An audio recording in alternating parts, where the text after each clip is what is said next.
Hello friends and welcome. Patch 7.36 finally came out a couple days ago and I was gone, but now I am back. I played some, I was looking at the data, so we're gonna do some patch highlights here because there is so much. It would take like 10 hours to cover all of it if we went through everything. So I'm just gonna highlight some of the best and worst things that you may want to play or not play until like 7.36b comes out, because some heroes are way too good or way too bad. And let's touch on those to play before they're patched, because I don't know, man. The rest, there is so much that is going to take a lot of testing, a lot of theory crafting to figure out what's good. I'm not going to like give you fake information here as best I can. Before we get into those broken heroes, some general changes, though you can timestamp down below if you want to skip ahead. Innate abilities and facets. These are the big things that are opening up a ton of new theory crafting potential for every single hero in the game. Innate abilities aren't too crazy of a concept. Some heroes already had them, like Alchemist. Grievel's Greed is now his official innate ability, but other heroes didn't have one, like Abaddon, and now he has, he'll just always respawn 10% faster, which is, like, it fits the theme of the hero. It's not terribly, like, I don't know, unique to the hero, or like a unique concept, I guess, which talents were like this too. Some heroes had really cool talents, some had stuff like this. I wouldn't be surprised if this gets changed in the future. To something similar to like Ancient Apparition, who he's now like totally reworked with this innate ability. Not like totally reworked, but like his abilities now all work off this innate passive, which is Death Rhyme. It applies like damage and a slow for every Death Rhyme stack, and all his abilities now apply like certain amounts of Death Rhyme stacks instead of like the old damage and slows they used to have. So some heroes have like very big changes, some are very not changed by their innate abilities. Facets are really cool. They open up a lot of creative theory crafting that it's going to take a lot of time to sort all this stuff out. But one example is Bane here. So we could have a thing where some heroes do core and support roles, and it's really difficult to balance one or the other, because if you buff, oh, the support's weak, buff the stats, buff the stun, it's like the core hero's like, I do that too. So then it just ends up even more broken. But now you can split it based on the facets. And so someone like Bane, core Bane, could maybe take this facet and he uses it to kill people. Or support Bane would want Sleepwalk, and this has more utility to it. And in the draft, the enemy doesn't know. So you can first phase Bane, and it's like, oh, support's usually first phase, but maybe he's throwing us off. Maybe that's actually core Bane, so I should counter core Bane. And it's like, oh wait, it was actually just support Bane, and now I have, like, now he counters me with like a different core, you know, something like that. So at the pro level, the drafting will be very tough once facets get more figured out and more in depth, if we keep going into it. In the pub scene, I hope it just encourages, I'm not saying every hero can do it, but I hope that some core players will be willing to first phase their heroes, so that it's not always like supports must first phase. It's just like, it sucks for support players, guys, let me just tell you. So I hope we reach this point where it's like, because you can kind of hide behind like, ooh, what facet am I taking? Am I core? Am I support? Am I like an offlane facet, mid facet, whatever, right? I hope it opens more different picking in the draft, and it's going to require a lot more thinking from the people's demanding last pick. You really got to like figure out like what facet potentials, all that stuff. It's going to be really tough. It's also cool because once you get like some facets you like, but you still want to adjust a hero, you could just add a third facet or fourth facet. Right now Chen's got 5, but most heroes just have 2. But that is something interesting that could be done, is just add new facets to heroes so that you can leave the old toolkits in there, but introduce new ways to play those heroes. 3 other changes I think you guys should be aware of. So Glyph of Fortifications being changed. In the past, you push up to the tier 3, they fortify, kills off your creep wave. Okay, next creep wave, kill the tier 3, you push up to the barracks, they fortify, they respawn, they push you off, you don't get anything. It sucks, right? That's why the games drag on so long. Now, it refreshes on the first melee barracks. So you push up, they fortify, it ends, you kill the tower. You can take the ranged barracks first, then the melee barracks, so you get both barracks. They now have their fortify, so when you try to move to the next lane, they fortify. So then now you back out, but at least you got one lane off of like a winning fight or whatever. So you actually take like a sizable lead. Or you push up, you take just the melee barracks, they then fortify their ranged racks, but at least you have the melee barracks, so that lane will push in your favor. It'll make taking that ranged racks easier, or eventually you just get it at some point when you're pushing another lane and you win a fight. I think you'll see some high level stuff where pro teams will push up, take the ranged barracks, but not take the melee barracks, move to the next lane to start working on a tier 3 tower, and that way the enemy still does not have a refreshed fortify, and you might be able to open up another lane. And I know a lot of teams prefer, or a lot of people prefer the melee barracks, but as long as you take even the ranged barracks, the lane will push in your favor, so you're getting something out of it and potentially moving on to the next thing. So we may see that, but only time will tell. Hero denies now grant XP. This is huge for Venomancer, Queen of Pain, Dazzle, and maybe we will reintroduce deny mechanics to more heroes, because in the past, getting nothing was devastating to these heroes who committed a lot and maybe even went out of position, maybe die. It could be a massive swing in the laning stage. Now they will at least get experience, assuming they're still alive at the time of the deny. They don't get gold, so it's still worth denying, but it doesn't totally destroy someone for being denied. And I think that's really big for those heroes, and maybe we'll bring back things like Pudge deny or Abaddon deny, stuff like that, now that there's like a better middle ground for denies, I would say. Last, which some people might complain about, like, my skill cap of the game, but like, whatever, I think it's fine. Mana bars are now visible for the enemy, so instead of having to click the hero to see that Storm Spirit has no mana, it's worth committing to him. Now you can just see it at a glance. I think this is really good for the casual player. It'll be easier to make informed decisions about, like, that guy's got no spells because he has no mana, we can fight, but it will still reward people who have built the habit of checking, because you can check the items to see, like, he has 3 mangoes, he has a full wand, he's got arcane boots, right? So, like, he doesn't look like he has mana, but as soon as we jump in, he's going to pop all his mangoes and he's going to have his spells to fight back.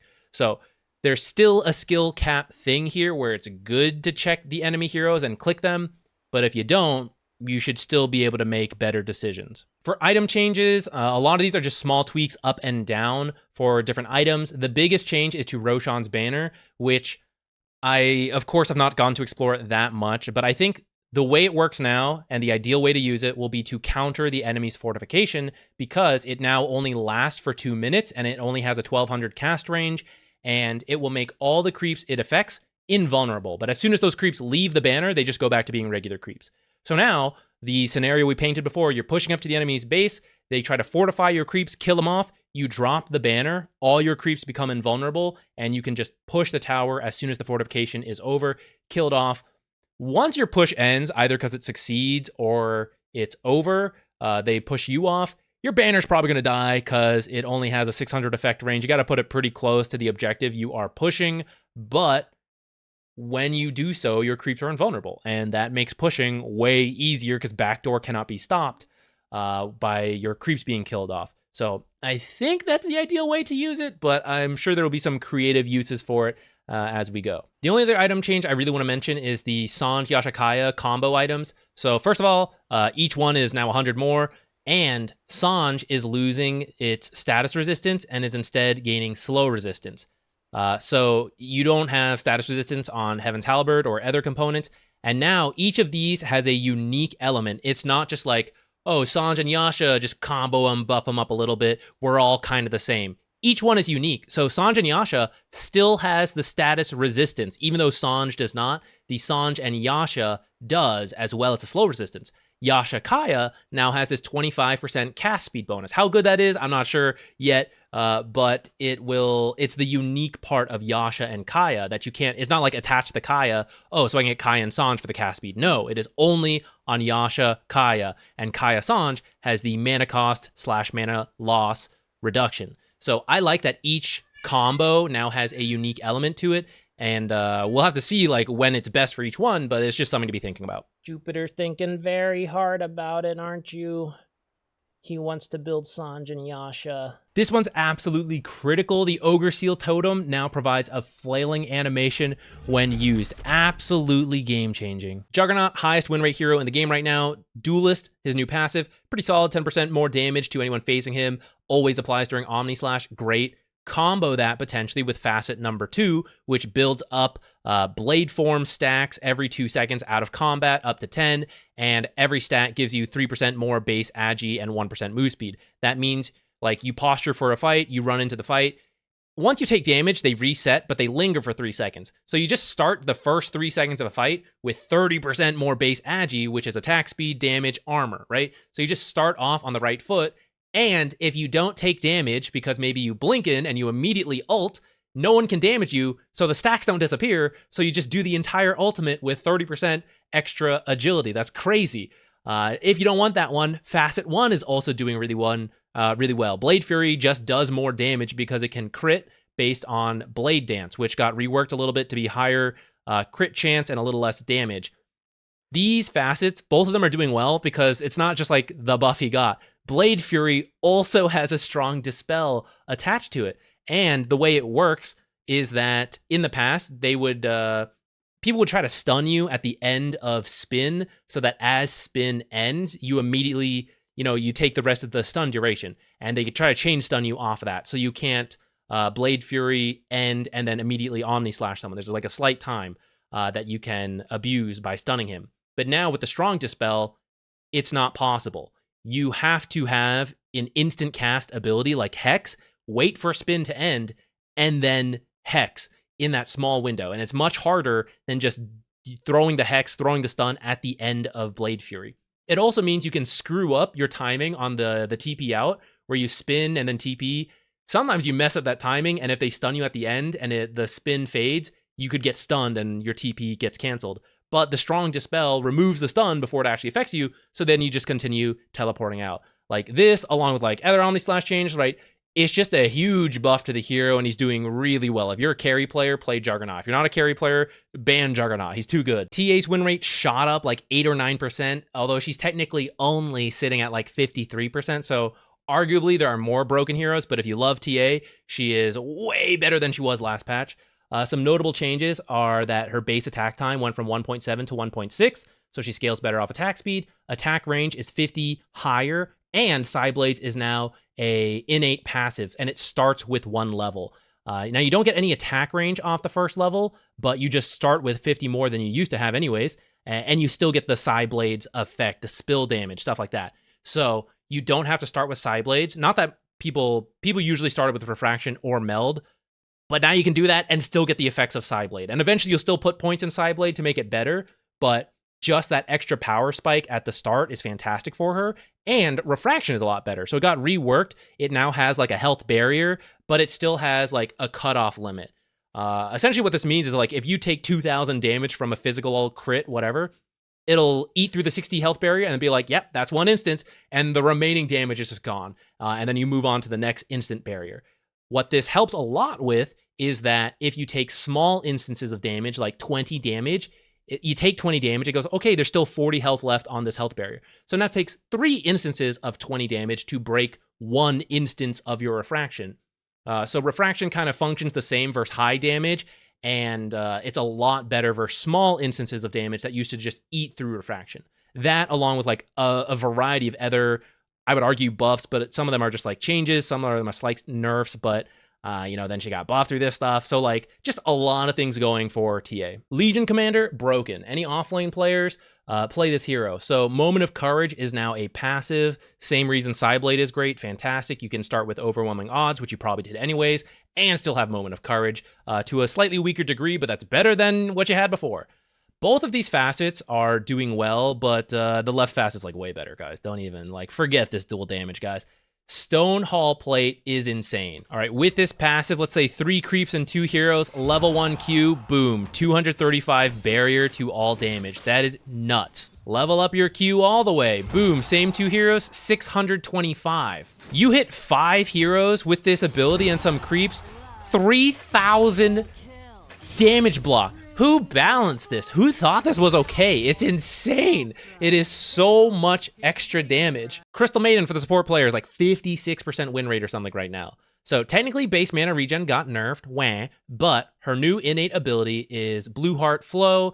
It's essentially just 50% mana regen amplification. So this works with your Arcane Aura and with any mana regen you might buy. So like a Sage's Mask into something, Raindrops, whatever. You just get 50% more from those items. Fantastic.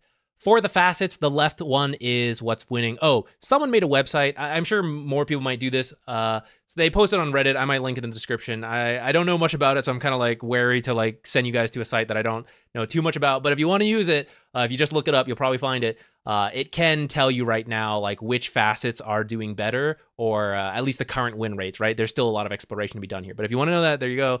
Using that site, the left talent is doing a lot better right now, and it makes sense if you see it. More cast range for Crystal Maiden, who is a fairly squishy hero, means that she can stand further back out of the fight while still throwing out her spells. Great for her. And she provides an AoE bonus. This is not just her own abilities. For example, her Crystal Nova having a bigger range. It's her allies also getting a bigger AoE, which sometimes doesn't matter, but sometimes it does. Like if you have a Leshrac on your team, for example, that's huge for the hero, right?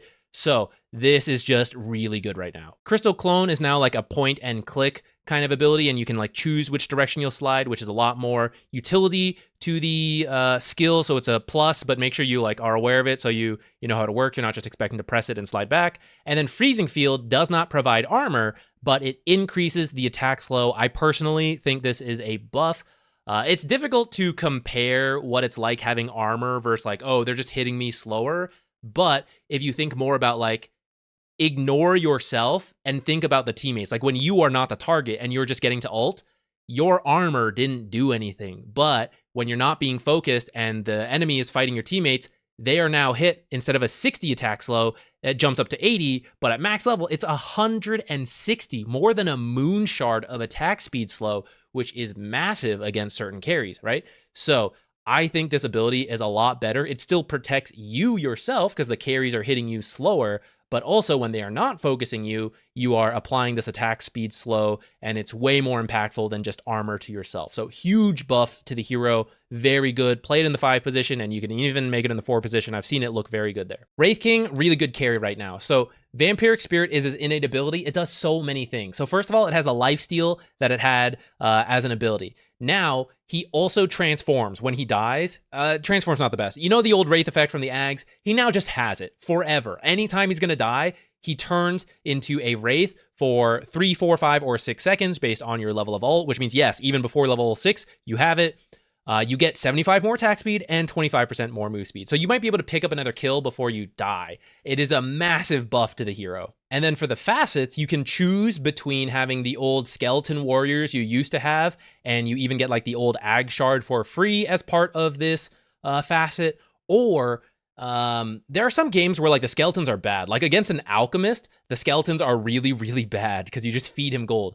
You can now pick Spectral Blade instead, and it will replace the skeleton ability, your new second ability since Vampiric Spirit is now your passive, with Spectral Blade. And Spectral Blade is just like more damage on your target. So you crit a target, you do 200 damage. It will take that 200 damage, 70% of that damage plus, whatever this base damage is at for what level it is. And in 3 seconds, I think, 3 seconds, your target will just take that damage. You'll also lifesteal off that damage. So it's just more damage on your single target.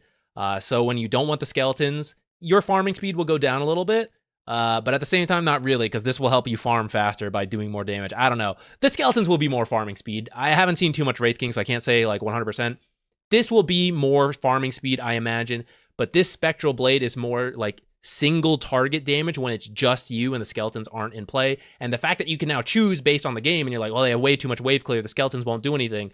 Like the fact that you can just do this and just totally pivot your build is nuts. Let's talk about some of the big losers of the patch. Tinker, worst win rate in the game right now, from what I can see. There are some buffs here, like move speed, some changes to him. They're trying to change his identity, which I guess he was like too much of a Smurf hero, is like very difficult to balance in the pub setting and the pro setting. Like if he's good in the pro scene, he's destroying pubs. So I think they're trying to change up his identity a little bit off the mark. They need to make some serious changes here because it just is not good where it's at right now. So first, heat-seeking missile is gone. It is now replaced by March of the Machines. That in itself is like fine. Laser does not have AoE by default. Yeah, okay, sure, fine. He has defense matrix, that's still there. The thing with March of the Machines is that it's really good for farming. If you guys remember it, if you didn't play at that time, Tinker would like teleport around, use March of the Machines, and push out waves for his team. That could be really good now with the map as big as it is. But he cannot rearm items anymore. And you farm March of the Machines to get gold for items, which he can no longer rearm. He gets reduced cooldown, which is cool, but it takes a while because you gotta really ramp up the intelligence, get the old noggin big, but until that point, it's not there. So his early game is just like so bad compared to where it used to be. And it doesn't pick up. It doesn't get better. So he's got nothing going for him right now. Now I thought repair bots could be interesting. I thought it would be like heal, and maybe you combo this with like pipe and Greaves. By reducing their cooldown, you allow them to be used again. Like, you could rearm them before, but you can't apply mech again because it has a debuff attached to it. But the debuff is attached to the cooldown of the item. So the fact that you get a 60% reduction on cooldown means you could use the Greaves 60% more often. So I thought there could be a cool like Greaves pipe build comboed with March of the Machines, but March of the Machines does not stack, which I think it should. I know there's a lot of robots, just change the numbers around a little bit. But right now, the robots, they just like keep refreshing the duration when you're standing in the robots, but you only heal like 100 health, a little more than that, right? But it's like, it is not good. I thought for like every robot you hit, you would get this. And then it's like, okay, that's kind of like huge heals from robots plus like pipe Greaves. Like, okay, maybe it's like a team combo thing. It's not. It is not good. So he's not a good hero. Don't play him unless you want to and you want to try to figure it out for us. Go ahead, but like, he ain't good. He ain't good right now. He is very, very ain't good. He's at the bottom. Morphling's really bad, and I think it's because he didn't really get anything. So his innate ability is that at 50% XP, he gets like some of his level points. I don't really think that's a massive deal. It's like a little bit smoother leveling up. But the thing is, like, Morphling either dominated or didn't dominate his lane already. So the fact that you pick up a little bit more stats, I don't really know where that's going to come into play. When he levels up his talent tree, he gets like +4 instead of +2. That's kind of cool, I guess. But it doesn't seem like that crazy.